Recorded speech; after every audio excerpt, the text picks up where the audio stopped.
In the bustling streets of Kingston, Jamaica, under the glow of a setting sun, Officer Vassal patrolled with a keen eye. Half man, half robot, he was a marvel of science and resilience, a gift from the brilliant minds at the Caribbean Innovation Lab. His metallic limbs gleamed in the tropical light, and his human heart beat with the rhythm of the island. One evening, strange energy readings flickered across Vassal's visor, an unknown source emanating from the nearby Blue Mountain caves. Rumors spoke of a mysterious artifact buried deep within, capable of harnessing solar energy like never before. But with such power, there came danger if it fell into wrong hands. Vassal's AI detected imminent chaos. A gang of cyber-enhanced thieves planned to steal the artifact to control Jamaica's energy supply.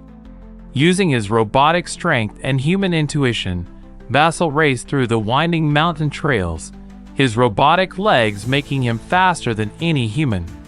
Reaching the cave entrance, Vassal faced the gang. They opened fire, but his metallic arm absorbed the pellets. With a swift move, he activated his solar shield, a device embedded in his chest that absorbed sunlight, creating an impenetrable barrier. "Yaw man, you never fight try dat," Vassal said, his voice booming with authority.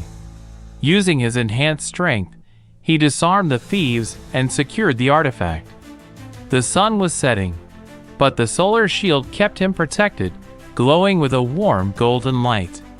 As dawn approached, Vassal stood atop the mountain, gazing over Kingston. The artifact was safe, and the island's future secure. Thanks to a blend of Jamaican ingenuity and futuristic technology, peace had once again been restored. And so, the legend of Vassal, the half-man, half-robot guardian of Jamaica, grew brighter with each sunset, shining as a beacon of hope and innovation.